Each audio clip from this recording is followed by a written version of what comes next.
ಇನ್ನು ಆಪರೇಷನ್ ಸಿಂಧೂರ್ ಅಂತ ಹೆಸರಿಟ್ಟಂತ ಸಂದರ್ಭದಲ್ಲಿ ಸಾಕಷ್ಟು ಮೆಚ್ಚುಗೆಯ ಮಾತುಗಳು ಬಂದಿತ್ತು. ಖುದ್ದಾಗಿ ನರೇಂದ್ರ ಮೋದಿ ಅವರೇ ಸಿಂಧೂರ ಅಂತ ಹೆಸರಿಡಬೇಕು ಅಂತ ಹೇಳಿ ಸಜೆಷನ್ ಕೊಟ್ಟಿದ್ದು, ಅವರೇ ಹೆಸರನ್ನ ಇಡಿಸಿದ್ದು ಅಂತ. ದೇಶವ್ಯಾಪಿ ಆ ಹೆಸರಿಗೆ, ಆ ಟೈಟಲ್ಗೆ ಮೆಚ್ಚುಗೆ ಮಾತುಗಳು ವ್ಯಕ್ತವಾಗಿತ್ತು. ಇನ್ನು ನಿನ್ನೆ ನಡೆದಂತ ಪಾಕಿಸ್ತಾನದ ದಾಳಿಯಲ್ಲಿ ಪ್ರತ್ಯುತ್ತರವನ್ನ ಕೊಟ್ಟಿದ್ದು, ತಕ್ಕ ಉತ್ತರವನ್ನ ಕೊಟ್ಟಿದ್ದು ಸುದರ್ಶನ ಚಕ್ರ.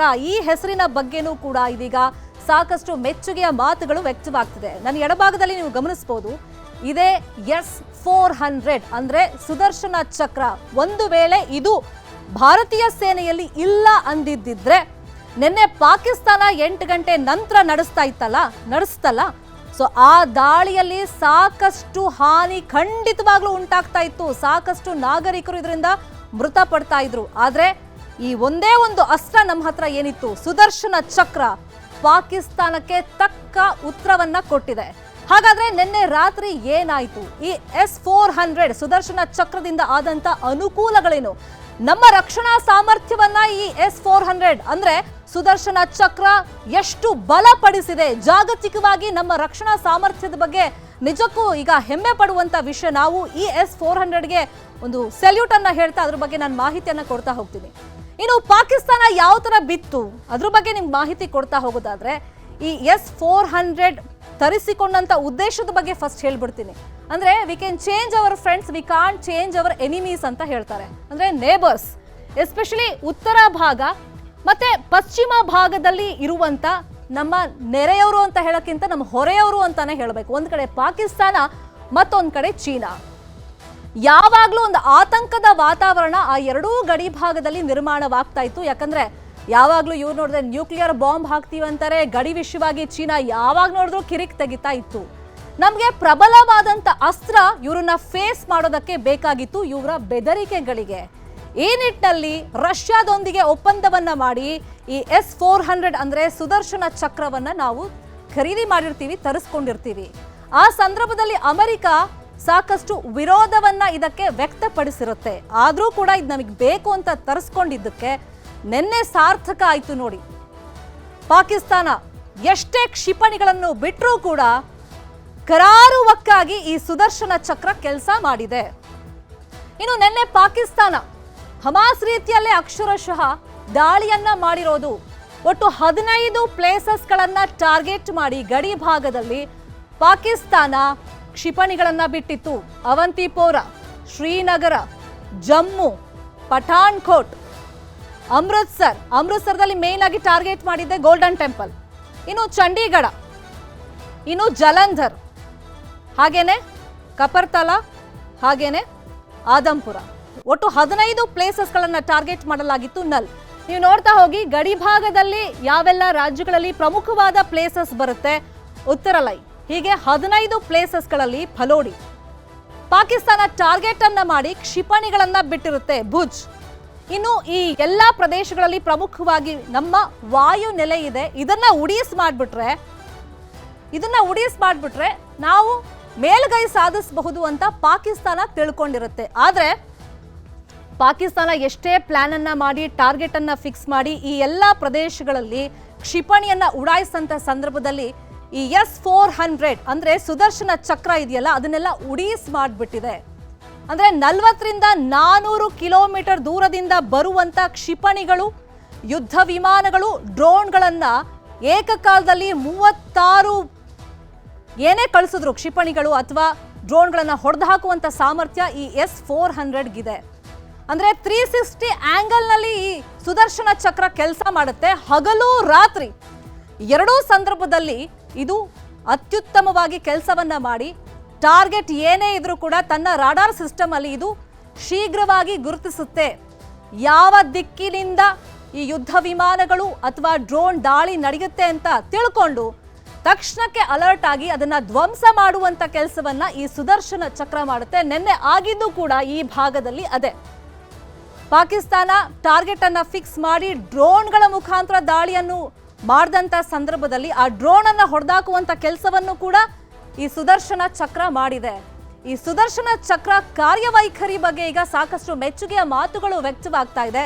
ಸೊ ಅದರಿಂದಾಗಿ ಸುದರ್ಶನ ಚಕ್ರ ಇಲ್ಲದೆ ಇದ್ದಿದ್ರೆ ಪರಿಸ್ಥಿತಿ ಹೇಗಿತ್ತು ಅಂತ ಊಹೆ ಮಾಡೋದಕ್ಕೂ ಕೂಡ ಸಾಧ್ಯವಿಲ್ಲ. ಹಾಗಾಗಿ ಸುದರ್ಶನ ಚಕ್ರದ ಬಗ್ಗೆ ಸಾಕಷ್ಟು ಮೆಚ್ಚುಗೆ ವ್ಯಕ್ತವಾಗ್ತಾ ಇದೆ. ಹಾಗಾದ್ರೆ ಪಾಕಿಸ್ತಾನ ಯಾವೆಲ್ಲ ಕ್ಷಿಪಣಿಗಳನ್ನ ಏರ್ಕ್ರಾಫ್ಟ್ಗಳನ್ನ ನಿನ್ನೆ ಬಳಕೆ ಮಾಡಿತ್ತು, ಅದಕ್ಕೆ ಭಾರತ ಕೊಟ್ಟಂತ ಪ್ರತ್ಯುತ್ತರ ಹೇಗಿತ್ತು? ಸೊ AI ಒಂದಿಷ್ಟು ವಿಜುವಲ್ಸ್ ಅನ್ನ ನಿಮ್ಮ ಮುಂದೆ ಇಡೋ ಪ್ರಯತ್ನವನ್ನ ಮಾಡ್ತೀವಿ. ಪಾಕಿಸ್ತಾನದ F-16 ಅನ್ನ ಧ್ವಂಸ ಮಾಡಲಾಗಿತ್ತು. ಇದು 4th ಜನರೇಷನ್ನ ಒಂದು ಏರ್ಕ್ರಾಫ್ಟ್ ಆಗಿತ್ತು. ಇದನ್ನ ಪಾಕಿಸ್ತಾನ ನಿನ್ನೆ ಕಳಿಸಿತ್ತು. ಮತ್ತೆ ಇದು ಹಗುರವಾಗಿದೆ, ಮತ್ತೆ ಬಹು ಕಾರ್ಯವನ್ನ ಮಾಡುತ್ತೆ. ಈ F-16 ಅಮೆರಿಕ ಜೊತೆಗೆ 1981ರಲ್ಲಿ ಒಪ್ಪಂದವನ್ನ ಮಾಡಿಕೊಂಡು $40-70 ಮಿಲಿಯನ್ ಪಾಕಿಸ್ತಾನ ಇದನ್ನ ಖರೀದಿ ಮಾಡಿರುತ್ತೆ. ಆಮೇಲೆ ತನ್ನ ಸೇನೆಯಲ್ಲಿ ಇದನ್ನ ಅಳವಡಿಸ್ಕೊಂಡಿರುತ್ತೆ. ಇದು F-16 ಕಥೆಯಾಯ್ತು. ಇನ್ನು 17 ಕಥೆನೂ ಹೇಳ್ತೀನಿ. ಇದು ಅಷ್ಟೇ, ನಿರ್ದಿಷ್ಟ ಗುರಿಯನ್ನ ಇಟ್ಕೊಂಡ್ರೆ ಹೊಡೆದಾಕ್ಬಿಡುತ್ತೆ. ಅದೇ ಕಾರಣಕ್ಕೋಸ್ಕರ ಅಮೆರಿಕ ಜೊತೆಗೆ ಒಪ್ಪಂದ ಮಾಡಿ ತಗೊಂಡಿದ್ದು. ಇನ್ನು JF-17 ಏನಿದೆ, ಇದು 16 ತೋರಿಸಿದ್ವಲ್ಲ, ಅದರ ಉತ್ತರಾಧಿಕಾರಿ ಅಂತ ಇದನ್ನ ಪರಿಗಣಿಸಲಾಗುತ್ತೆ. ಅದೇ ಅಮೆರಿಕ ಜೊತೆಗೆ ಒಪ್ಪಂದ ಮಾಡಿ ನಮಗೆ JF-17 ಕೊಡಿ ಅಂತ ಹೇಳಿ 1990ರಲ್ಲಿ ಪಾಕಿಸ್ತಾನ ಕೇಳುತ್ತೆ. ಆಗ 16 ವಿಷಯದಲ್ಲೇ ಒಂದಿಷ್ಟು ಗಲಿಬಿಲಿ ಆಗಿದೆ. ನೀವು ನಿಯಮಗಳನ್ನ ಉಲ್ಲಂಘನೆ ಮಾಡಿರೋದ್ರಿಂದ ಪಾಕಿಸ್ತಾನ ಎಂಥ ದೇಶ ಅಂತ ಜಾಗತಿಕವಾಗಿ ಎಲ್ರಿಗೂ ಗೊತ್ತಿದೆ, ಅಮೆರಿಕ ಗೊತ್ತಿಲ್ಲದೆ ಇರುತ್ತಾ? ಆ ಕಾಲದಲ್ಲೇ 1990ರಲ್ಲಿ ನಾವು ಒಪ್ಪಂದಕ್ಕೆ ಬರೋಕ್ಕಾಗಲ್ಲ, ನಿಮಗೆ 17 ನಾವು ಕೊಡೋಕ್ಕಾಗಲ್ಲ ಅಂತ ಹೇಳ್ತಾರೆ. ಈ ಯುದ್ಧ ವಿಮಾನವನ್ನ ನಾವು ನಿಮಗೆ ಕೊಡೋಕ್ಕಾಗಲ್ಲ ಅಂತ ಹೇಳ್ತಾರೆ. ಸೊ ಆಗ ಪಾಕಿಸ್ತಾನ ಏನು ಮಾಡುತ್ತೆ? ಭಾರತದ ಮೇಲೆ ಪ್ರಯೋಗ ಮಾಡಕ್ ತಾನೇ ಕೇಳ್ತಾ ಇರೋದು. ಚೀನಾ ಸಹಕಾರವನ್ನು ಪಡ್ಕೊಳ್ಳುತ್ತೆ. ಚೀನಾ ಸಹಕಾರವನ್ನು ಪಡ್ಕೊಂಡು ಸುಮಾರು $500 ಮಿಲಿಯನ್ ವೆಚ್ಚದಲ್ಲಿ ಚೀನಾದ ಸಂಯುಕ್ತಾಶ್ರಯದಲ್ಲಿ ಈ JF-17 ಅನ್ನ ಅಭಿವೃದ್ಧಿ ಪಡಿಸ್ತಾರೆ. ಫೈನಲಿ 2003ರಲ್ಲಿ ಅಭಿವೃದ್ಧಿ ಪಡಿಸ್ತಾರೆ.